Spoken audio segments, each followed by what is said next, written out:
बच्चों, स्वागत है आप लोगों का हमारे चैनल एजी एजुकेशन जोन पे। बच्चों, आज हम आपके लाए हैं कक्षा 12वीं भौतिक विज्ञान का आपके जो 5 अंक वाले महत्वपूर्ण प्रश्न होते हैं, यानी कि आपके भौतिक विज्ञान में जो 5 अंक के आपके विस्तृत उत्तरित प्रश्न जो पूछे जाते हैं और हर साल पूछे जाते हैं। 10 ऐसे क्वेश्चन हम लाए हैं जो आपके बहुत साल रिपीटेड रहे हैं और इस साल भी पूछे जाने की प्रबल संभावना है। ऐसे हम 2 से 3 वीडियो लाएंगे। अगर आप लोग उसे अच्छे से देख लेंगे तो उनमें से आपके प्रश्न आने तो फिक्स हैं, क्योंकि ये जो प्रश्न होते हैं ये 5 नंबर वाले, यही प्रश्न बार बार रिपीटेड होते रहते हैं।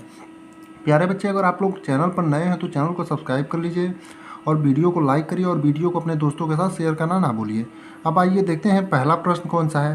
पहला प्रश्न है, वैद्युत द्विध्रुव की अच्छी दिशा में अत्यधिक दूरी पर स्थित बिंदु पर वैद्युत क्षेत्र की तीव्रता का व्यंजक प्राप्त कीजिए। यानी कि आपका अच्छी स्थिति में वैद्युत क्षेत्र की तीव्रता का जो सूत्र होता है उसको प्राप्त करने के लिए आपको कहा है। यानी कि आपको वैद्युत ध्रुव की जो अच्छी स्थिति होती है, आपको पता होगा अच्छी स्थिति में और निरक्षी स्थिति में, 2 स्थिति में आपके ये बनते हैं क्वेश्चन इस पे। लेकिन अच्छी स्थिति वाला जो होता है ये बार बार क्वेश्चन आपको अच्छी स्थिति में वैद्युत क्षेत्र की तीव्रता का व्यंजक प्राप्त करने के लिए आता है। इसमें आपको करना क्या रहता है, जो सूत्र होता है उसको अच्छी स्थिति में आपको निगमन करना रहता है और फाइनल जो सूत्र होता है उसको प्राप्त करना रहता है। ये क्वेश्चन आप लोग अच्छे से तैयार कर लीजिएगा। इसका आंसर हमने करा रखा है पहले से। अगर आप लोग जाएं वीडियो की लिस्ट में देखें, क्लास 12 फिजिक्स का एक प्लेलिस्ट बना है, उसमें इसका आंसर हमने करा रखा है। दूसरा क्वेश्चन है, एक समान वैद्युत क्षेत्र में वैद्युत द्विध्रुव पर लगने वाले बल आघूर्ण का व्यंजक प्राप्त कीजिए।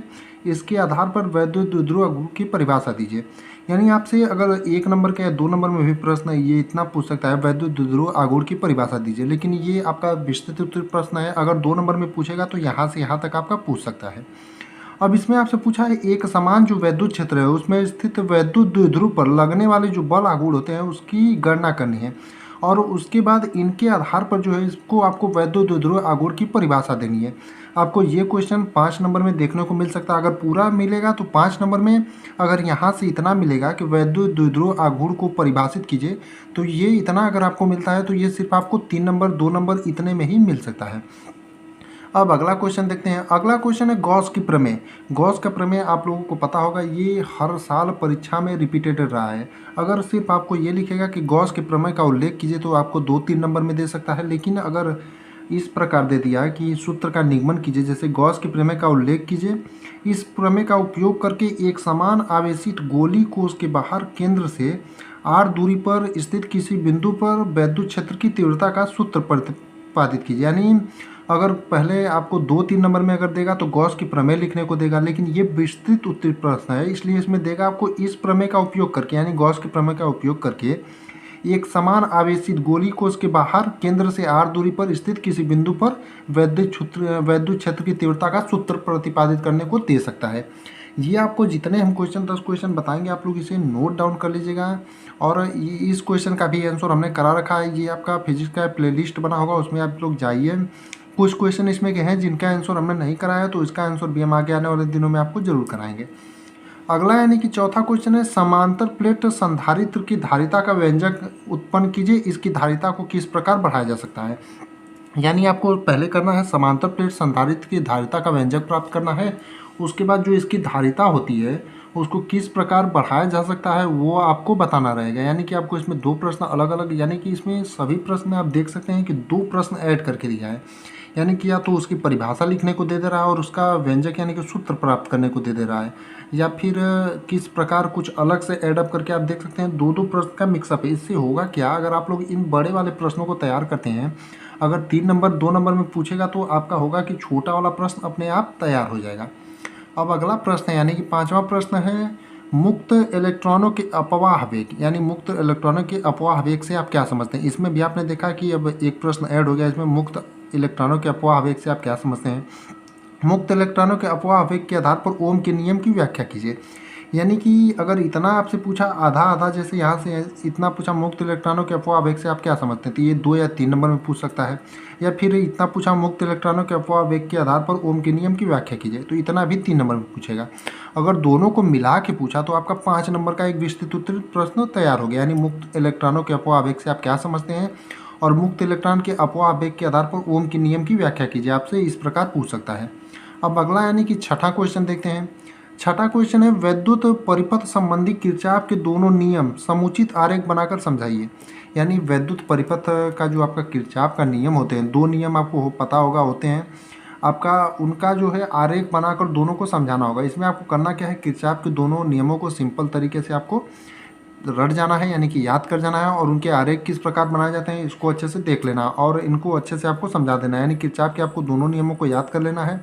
अगर विस्तृत उत्तरित प्रश्न में आएगा तो दोनों नियम पूछे जाएंगे साथ में आरेख बना करके।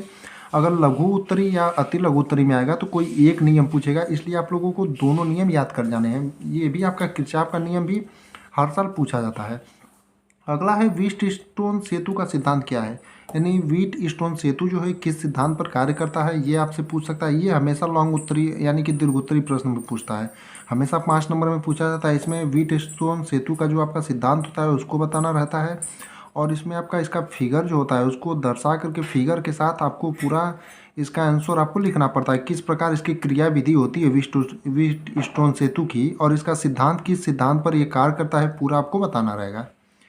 अगला क्वेश्चन है बायो सेवर्ट का नियम समझाइए। यानी बायो सेवर्ट का नियम अगर आपसे अकेले पूछे तो ये 3 नंबर में आपसे क्वेश्चन पूछता है, लेकिन इसमें आपका ये दीर्घोत्तरी प्रश्न है तो आगे कुछ ना कुछ ऐड किया है।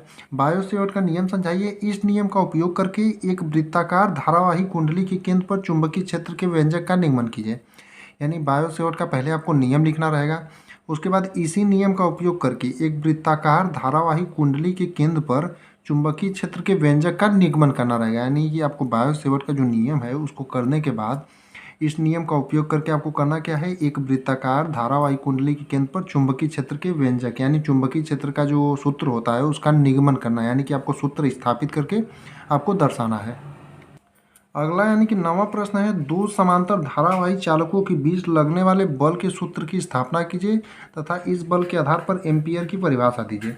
यानी दो समांतर जो धारावाही चालक होते हैं उनके बीच लगने वाले जो बल होते हैं उनके सूत्र की स्थापना करना रहेगा, और आपको और इनकी इस बल के आधार पर जो एम्पियर होता है उसकी परिभाषा बताना रहेगा। इसमें भी आपने देखा कि 2 प्रश्न ऐड किया है। पहला कि दो समांतर धारावाही चालकों के बीच लगने वाले बल की स्थापना करना रहेगा, दूसरा वो जो बल होता है उसके आधार पर आपको एम्पियर की परिभाषा देना है। यानी कि इस प्रकार आपसे क्वेश्चन पूछे जाते हैं। 10वां क्वेश्चन है कि एक समान चुंबकीय क्षेत्र में एक धारावाही लूप लटकाया गया है, इस लूप पर लगने वाले बल युग्म के आघूर्ण के सूत्र का निगमन कीजिए।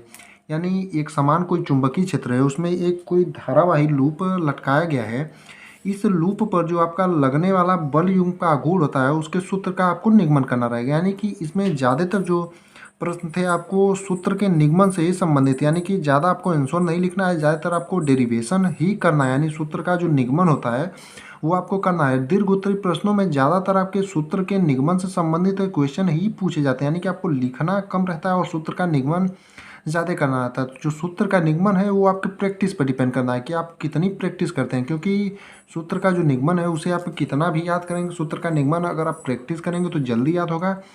अगर आप उसे लिख ऐसे सोचेंगे कि याद कर लें तो सूत्र का निगमन सभी का याद करना मुश्किल हो जाएगा। इसलिए आप लोग उस जो सूत्र हैं महत्वपूर्ण जैसे हमने एक क्वेश्चन बताएं इसमें जितने भी क्वेश्चन के सूत्र का निगमन से संबंधित था उस निगमन को आप लोग देख लीजिएगा अच्छे से, ताकि आपके यूपी बोर्ड एग्जाम 2025 में ये क्वेश्चन आए तो आप लोग इसे आसानी से कर सकें। इसमें अभी हमने पहले वीडियो में 10 क्वेश्चन बताए हैं अभी, और जो क्वेश्चन बचे हैं विस्तृत उत्तर प्रश्न के 5 नंबर वाले उसको भी हम आपको इसी चैनल पर कराएंगे, और 3 नंबर वाले 2 नंबर वाले प्रश्न भी कराएंगे। लेकिन अब बहुविकल्पी प्रश्न का तो हम प्रैक्टिस सेट चला ही रहे हैं, यानी बहुविकल्पी प्रश्न आपको 2-3 वीडियो करा चुके हैं, और ऐसे ही आपको हर प्रकार के प्रश्न यानी हर सब्जेक्ट के बहुविकल्पी प्रश्न, दीर्घ उत्तरी प्रश्न, अति लघु उत्तरी प्रश्न, लघु उत्तरी प्रश्न उत्तर के साथ आपको इसी चैनल पर दिए जाएंगे।